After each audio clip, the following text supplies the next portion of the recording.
8th Maths Chapter 3 Algebra Exercise 3.7 fifth sum என்ன கொடுத்துருக்காங்கன்னா the length of rectangle is 1/3 of breadth. ஒரு ரெக்டாங்கிளோட length வந்து 1/3 of breadth கொடுத்துருக்காங்க. Perimeter 64 metre கொடுத்துருக்காங்க. Find the length and breadth of the rectangle. அந்த ரெக்டாங்கிளுடைய லென்த்தும் breadthும் எவ்வளோன்னு கேட்டிருக்காங்க. ஒரு ரெக்டாங்கிள் எடுத்திருக்கோம். இது வந்து லென்த்து, இது வந்து லென்த்து எல், இது வந்து breadth பி. கொடுத்துருக்க ரெக்டாங்கிள் லென்த்தை எல்லுன்னு வச்சுக்கிறோம், breadthை பின்னு வச்சுக்கிறோம். let the length and breadth of the rectangle be L and B respectively வச்சுக்கிறோம்.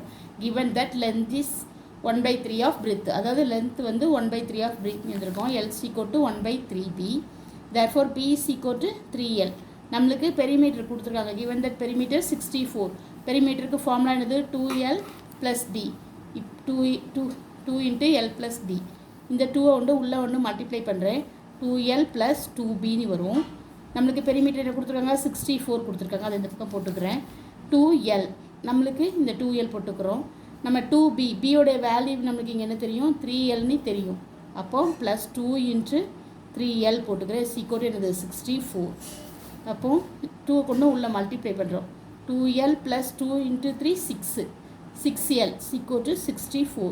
2Lலையும் 6Lலையும் ஆட் பண்ணால் 8L, 8L சீக்கோட்டு 64.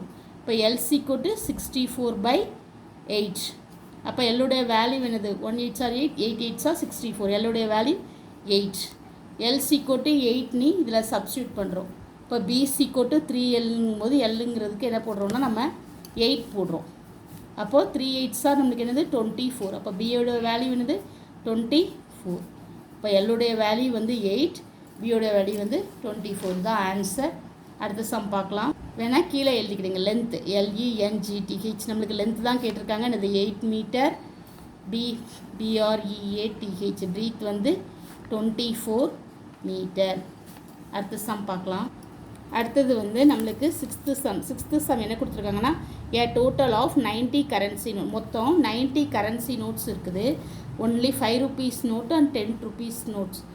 5 rupees நோட்டும் 10 rupees நோட்டும் சேர்ந்து மொத்தம் டோட்டலாக நம்மளுக்கு 90 கரன்சி நோட்டு இருக்குது. Denominations amount to 100. அந்த நோட்டோட அமௌண்ட்டோட வேல்யூ வந்து 19 கரன்சி நோட்ஸ்க்குள்ள அதோடைய வேல்யூ வந்து 500. Find the number of each denomination. அப்போது 5 rupees நோட்டு எவ்வளோ வேல்யூ இருக்கும், 10 rupees நோட்டு எவ்வளோ வேல்யூ இருக்கும் அப்படின்னு நம்மளுக்கு கேட்டிருக்காங்க. சரிங்களா, அது பார்க்கலாம். இப்போ ஃபர்ஸ்ட்டு நான் let the number of 5 rupees நோட்ஸை நம்பர் ஆஃப் 5 rupees நோட்ஸ் அதை எக்ஸ்னு வச்சுக்கிறோம். நம்பர் ஆஃப் 10 rupees நோட்டை ஒய்னு வச்சுக்கிறோம். டோட்டல் நம்பர் ஆஃப் நோட் நம்மளுக்கு இங்கே சம்லே கொடுத்துருக்காங்க 90. Total number of notes 90. அப்போ எக்ஸ் ப்ளஸ் ஒய் சீக்கோட்டு 90 நம்மளுக்கு கொடுத்துட்டாங்க. இப்போ வேல்யூ அடுத்தது வந்து டோட்டல் வேல்யூ ஆஃப் த நோட்டும் வேல்யூவும் கொடுத்துருக்காங்க. அந்த 90 கவுண்டிங் நோட் இருக்குல்ல அதோடைய வேல்யூ வந்து 500 rupeesனு கொடுத்துருக்காங்க. Total value of the note 500. அப்போது வேல்யூ இப்போ வந்து நம்ம என்னென்னு கண்டுபிடிக்கிறோம். வேல்யூ ஆஃப் 5 rupee, ஒரே ஒரு 5 rupee நோட்டோட வேல்யூ 5 rupees தான். அப்போது வேல்யூ ஆஃப் எக்ஸ் 5 rupees நோட்டோட வேல்யூ 5 into x. சரிங்களா, வேல்யூ ஆஃப் ஒய் 10 rupees நோட்டோட வேல்யூ 10 into y 10y. அப்போ டோட்டல் வேல்யூவும் நம்மளுக்கு கொடுத்துட்டாங்க. அப்போ அது என்னது 5x + 10y = 100. இப்போ நம்மளுக்கு இங்கே பார்த்தீங்கன்னா 2 ஈக்குவேஷன் கிடச்சிருக்கு. என்னது x + y = 90ங்கிற ஒரு ஈக்குவேஷன். இதை ஈக்குவேஷன் 1ன்னு வச்சுக்கலாம். அடுத்த ஈக்குவேஷன் வந்து 5x + 10y = 500. இப்போது இதிலேருந்து நம்ம எக்ஸோடைய வேல்யூவும் ஒய்யோட வேல்யூவும் கண்டுபிடிச்சிடலாம். இப்போ ஈக்குவேஷன் ஃபர்ஸ்ட்டு 2 எழுதிக்கிறேன். 5x + 10y = 500. ஈக்குவேஷன் 1 வந்து நான் 5ஆல் மல்டிப்ளை பண்ணுறேன். அப்போ என்ன வரும் 5x + 5y = 5 9s are 45. அப்போ 5 90s are 450. இப்போ ஈக்குவேஷன் 1ஐயும் 2ஐயும் நம்ம என்ன இந்த ஈக்குவேஷனை சப்ஸ்ட்ராக்ட் பண்ணுறோம். சரிங்களா, இது வந்து சப்ட்ராக்ட் பண்ணால் இங்கே வந்து மைனஸ் வரும், இங்கே மைனஸ், இங்கேயும் மைனஸ். இப்போது இங்கே கேன்சல் ஆகிடும்.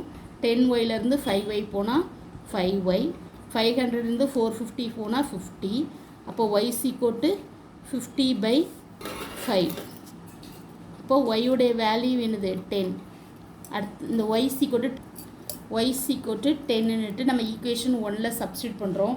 ஈக்குவேஷன் 1 என்ன கொடுத்துருக்காங்க x + y = 19 கொடுத்துருக்காங்க. இப்போ x + 10 = 90. அப்போது x = 90/10 90 minus 10. அப்போ x உடைய வேல்யூ என்னது 80. அப்போது number of 5 rupees notes 80, number of 10 rupees note 10. சரிங்களா?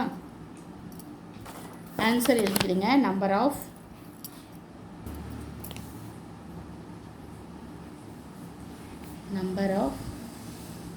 10 rupees note. Number of first 5 rupees note தான் 5 கரன்சி CURRENCE கரன்சி நோட்டு = 80. அடுத்து நம்பர் ஆஃப் 5, இங்கே 5, number of 10 currencies currency notes 10. இதான் நம்மளுக்கு answer. Thank you. Please subscribe my channel.